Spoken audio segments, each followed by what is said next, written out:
Good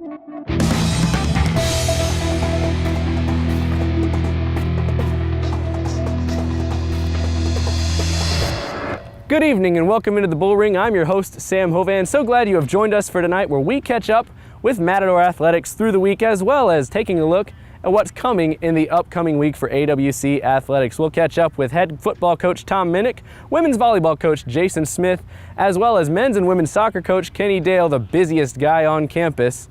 We'll take a look at the week that was. It was homecoming week in Matador athletics. Big news, big results, all kinds of good things. It's all here on the Bullring on AWC TV.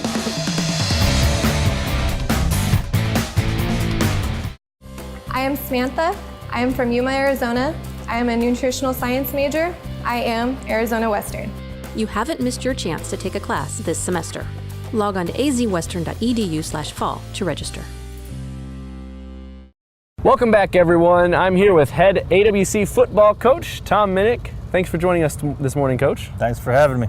So this past weekend, 49-13 win. It's homecoming weekend over Pima Community College. What were your first thoughts right after the game? Well, we played a little bit better than we have been the last couple weeks, and that's good to see, especially in this stretch coming up where we have a couple tough games that we have to win. And I was glad to see, we made some improvement this week. I know one of the things that you've talked about over the course of the season is you really wanted to see the offensive line improve, and it seemed like that was the case, especially early on. Terrell Aldridge had some huge holes to score a couple of early touchdowns. He did, and he took advantage of them. He didn't sit and dance in the hole. He took off and just made one cut and exploded through. So that was good to see. We made one substitution, with a kid up front that kind of helped us out being more athletic. So he did a good job for his first start, and was glad to see that.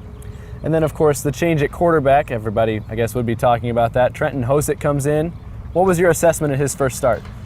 He struggled a little bit, but it was his first start in 2 years, before coming out of high school. So he was at University of Missouri and then came here. And anytime you get your first start, you're going to be a little bit nervous and do some things wrong, which he did. But he does make up for it with some of his plays. He has. So, if he does something wrong, he's going to make up for it. So you kind of win-win with that situation there. Absolutely. And I noticed he seemed to have a really good connection with Marquise Stinson, throwing a couple touchdown passes to him. Where did that connection start? Just in practice. They work well together in practice. And when he first got here, he's a born leader. He's always trying to lead and get the kids to rally around him. And Marquise bought in, and they've kind of hooked up together. That's good. And when you think of what you're going to come against with Glendale this week, how does something like a 49-13 complete victory over Pima, how does it help you prepare for Glendale? It helps us prepare because of the fact we did some things right against Pima that we have to do right against Glendale. Glendale's a very physical team. They've had our number, since I got here. They've probably beat us. Them and Snows beat us the most since out of any team in our league. So. They beat us twice. One when we were number 1 in the nation, one when we were number 3 in the nation when I was here. So we just got to come ready to play. They play physical football. They're well coached. They do a great job, and it's going to be a tough one on Saturday. All right. And is there anything that you're thinking of doing? We see a lot of different formations. You see a lot of the power I. Seems like you guys tend to run out of that. Pistol formation as well, some shotgun sets. What do you think is the best formation for Hosick to succeed? Anytime we're in the spread, because he can run. He's a very powerful runner, runs downhill real well. We got to get him to see the field a little bit more with the throwing of the ball, but in any formation that it's a wide open one where he can run, helps him out. One of the things, I guess, one of the concerning things perhaps, or one of the things that you see from the stats is that third down has been a little bit of a struggle this year for you guys, and it continued through that game. You guys didn't have that many third downs, use some big plays, but what's something that you can do to help make third down be more successful? I just got to make sure, when we run the ball on second down, we got to make sure we get enough yardage, so when we're going to the third down, that's manageable to get, when we beat Scottsdale, we converted every third down we had, and then after that, when we went up to Snow, we didn't do that, and that's why we lost. So And I'm not shy, and people know me. I'll go for it on fourth down, so I usually give coach a heads up. I mean, if we're in, 4-down territory, we're going to go, and that's usually from their 40 on in. So, but we're not shy about doing that, and I'd rather be aggressive than sit back and punt the ball all the time. All right. Well, thank you very much, Thank you Coach. very much. I appreciate you being here. That was head coach Tom Minnick for the 10th ranked Matador team. Hopefully they'll be moving up this week in the polls. We'll take a quick break, but stick around. We've got more Matador sports coming up.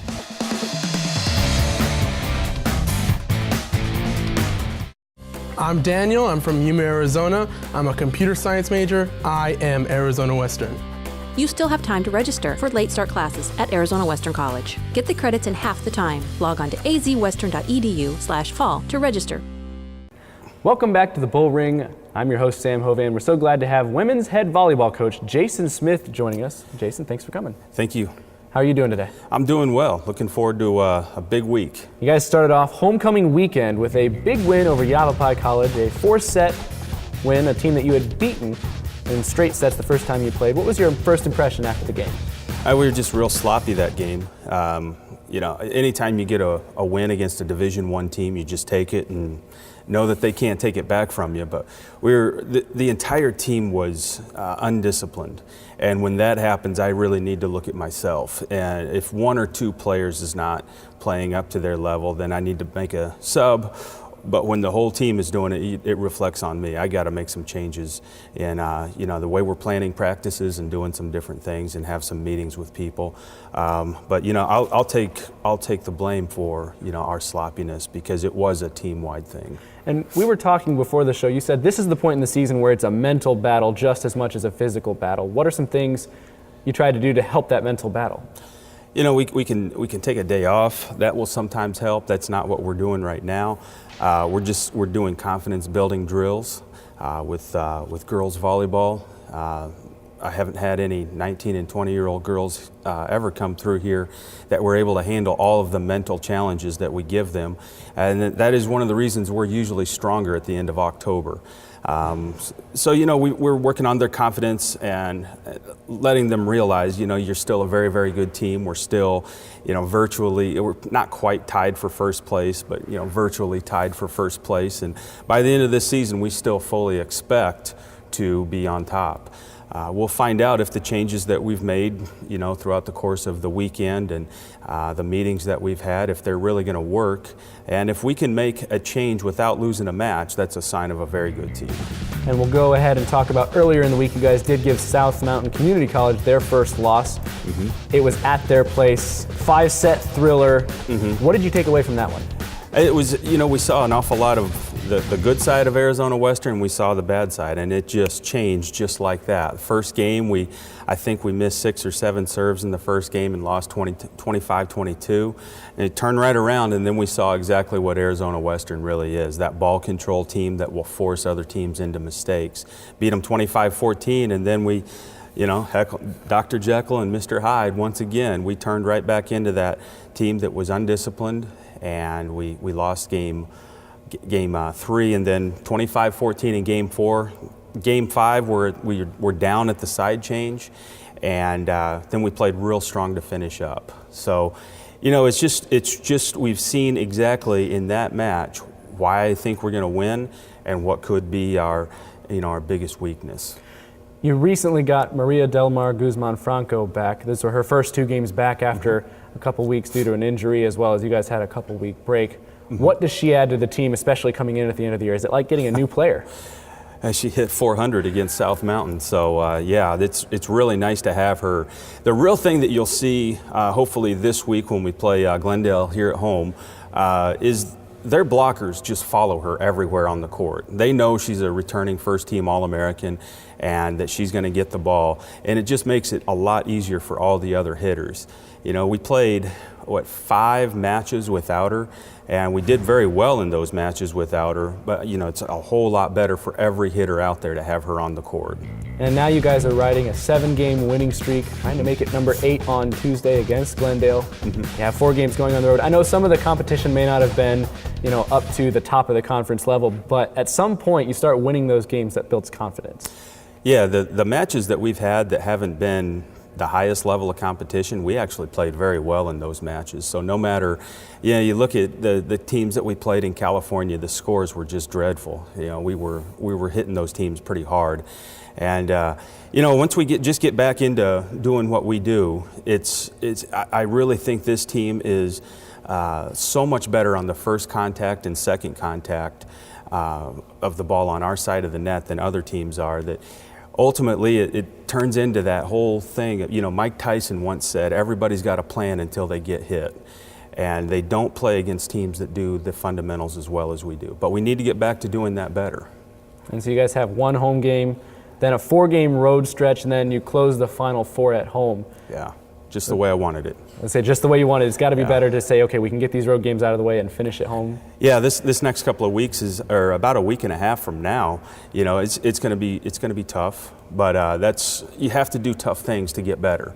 And if you don't do anything tough, if everything just gets laid up for you, you don't get any better throughout the season. Last year we had a very, very good team, and we had a lot of favorable breaks. And then by the end of the season, we didn't play as well at nationals as we wanted. So these tough times are okay right now. It's just the normal course of a season. These tough times really help you get better.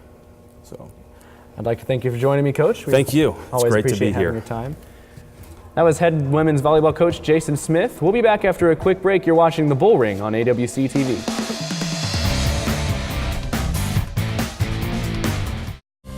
I'm Kelly. I'm from Yuma, Arizona. I'm a business major.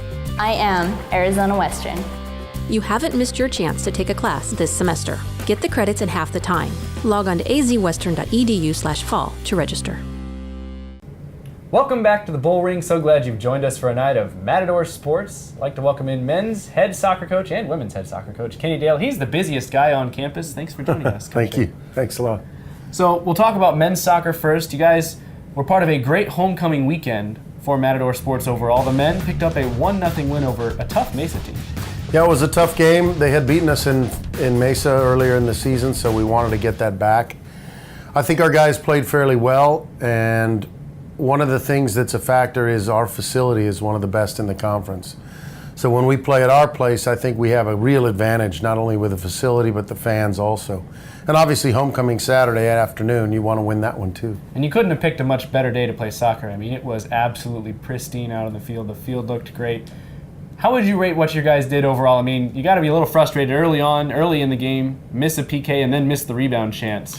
Yeah, we've had a problem with penalties this year. I think we're going to work on it in training. It's not something we normally practice, but we've missed 4 of them, 5 counting that rebound chance. So it's a little frustrating because it's fairly simple. So we'll try to work on that a little bit. But the flow of play was good other than that. I don't think we gave away too many chances to the opponent until maybe late in the game. So we dominated play and we dominated possession and we created more opportunities than they did. And some of those games, it's just a matter of one ultimately going in, as it was on Saturday.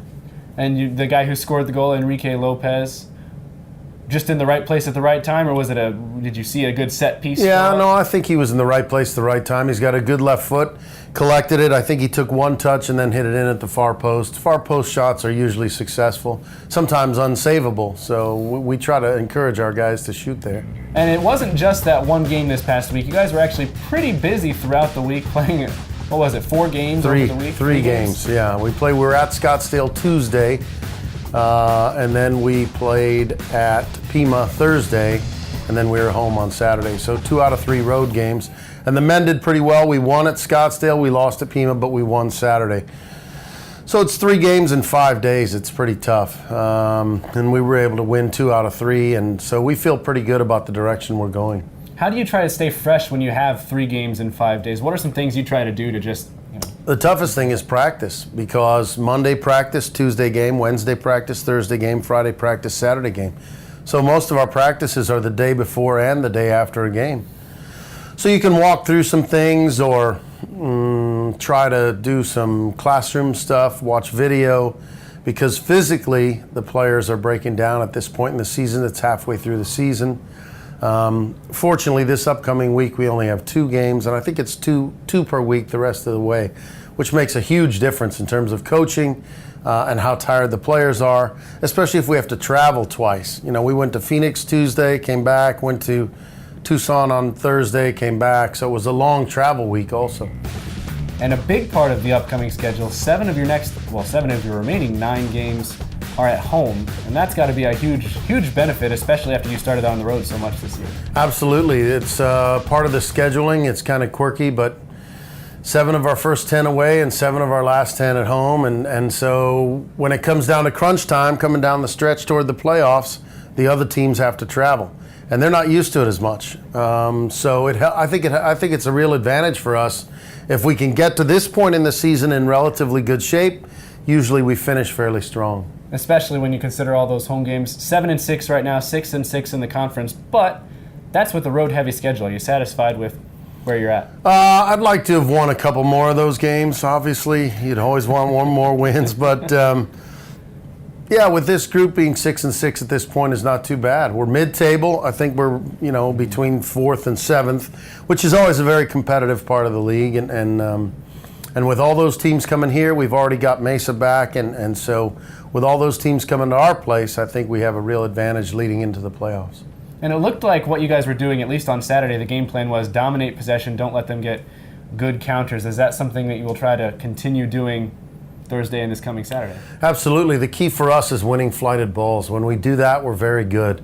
And it's taken the players a long time to recognize that, but we did it on Saturday. It was our best aerial game since we've started the season.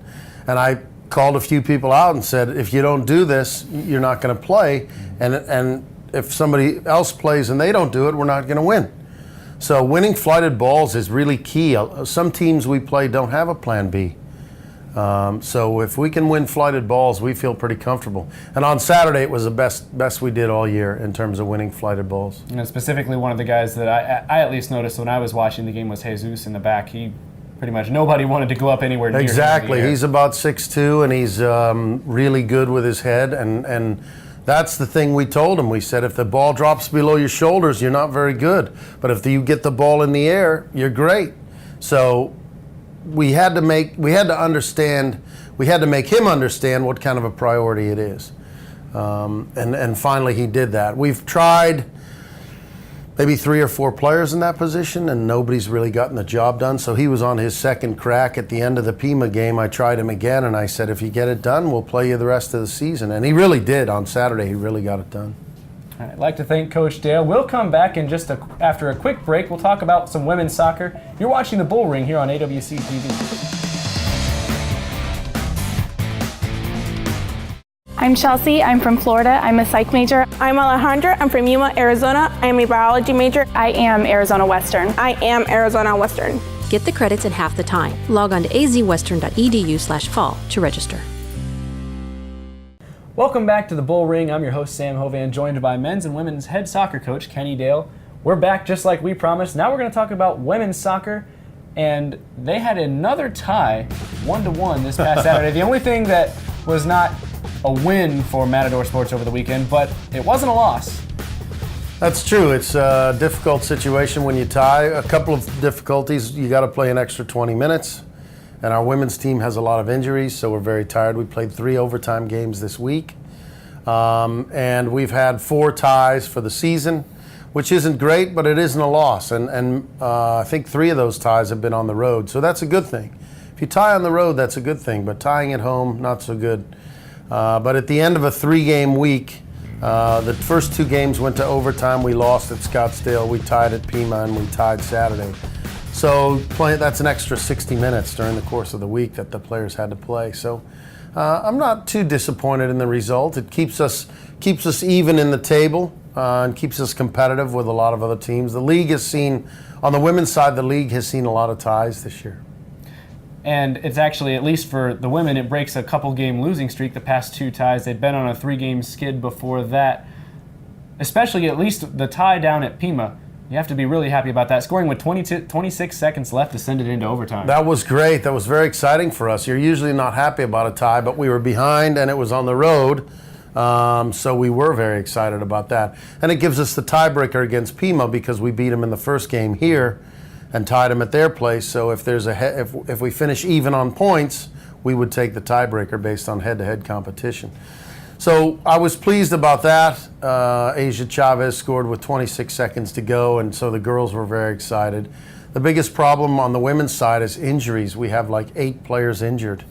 Some of them have been kind of long-term, like miss 4, 5, 6 games, which in this conference might only be a week and a half, but still, it's very, very difficult because then more and more players are playing more and more minutes, and because of that, those players that are playing are then exposed to injury more.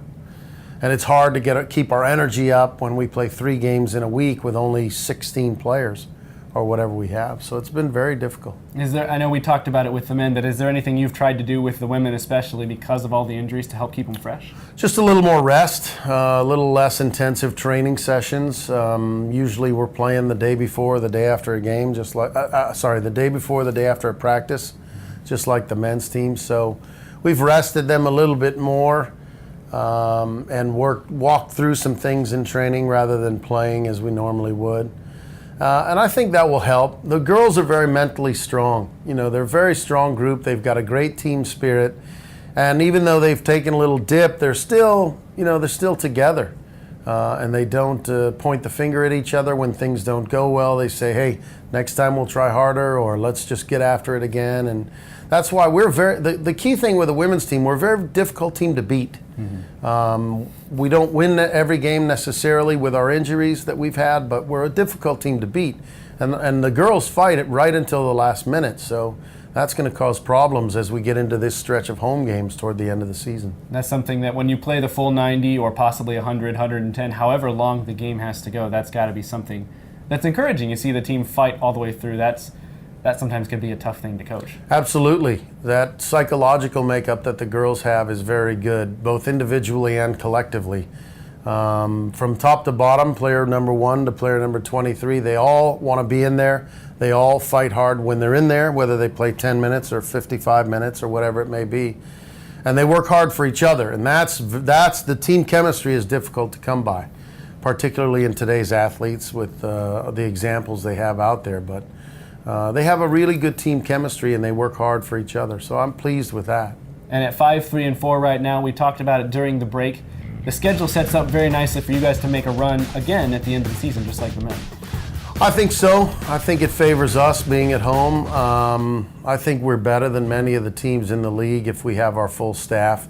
And every day, people, one more player comes back to fitness every day. So I think it's good, as the season winds down, I think we'll be on and up. We had our dip in the middle of the season, but now I think we're going to go up with our women's team, and I think that's going to really be a great thing. It's going to be exciting for the fans as we come down the stretch, I think. Well, and even we talked about it. There's not going to be many more 3 weeks, 3 weeks of 3 games in a row, or whatever. We're looking at some of the other schools with rainouts. Right. There's a couple of women's teams that are playing 3 weeks that have 3 games each because they're making up rainout games, as you said, and that's very difficult physically for your team. We've tried to stretch the league schedule to avoid that, but sometimes it's unavoidable. You guys are able to take advantage here at the end, right? Yeah, we are. Works to our favor. I would like to thank head coach Kenny Dale. Thank you so much for joining me. Thanks, Sam. It's always been a pleasure. The women play on Thursday and on Saturday. Make sure you can catch all the Matador action. Follow us on @AWC Matadors. Check out the AWC Soccer Facebook page. We'll be back after a quick break. You're watching the Bullring on AWC TV.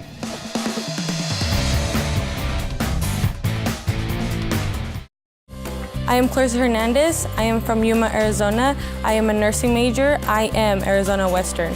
It's not too late to sign up for classes at Arizona Western College. Log on to azwestern.edu/fall to register for late start classes. Welcome back to the Bullring. We want to thank you for joining us. I'm your host, Sam Hovan, here on AWC TV. We want to thank our head coaches, Tom Minnick, the men's football coach, women's volleyball coach, Jason Smith, as well as men's and women's head soccer coach, Kenny Dale, for joining us today. We also have to say thank you to Travis Mitchell for filming the good, the bad, and the ugly. Of course, you're not seeing the ugly. That doesn't make it to the TV, so thank you so much, Travis, for all the work that you do for us. And we have to thank you, the fans, because without you, Matador sports just wouldn't be the same. So make sure you get out and support the Matadors on the playing field, whether they're playing on Tuesday, Thursday, Friday, Saturday. Be out there, be loud, and be proud for Matador sports. You're watching the Bullring on AWC TV. We'll be back next week, 7 p.m. on Tuesday. Good night.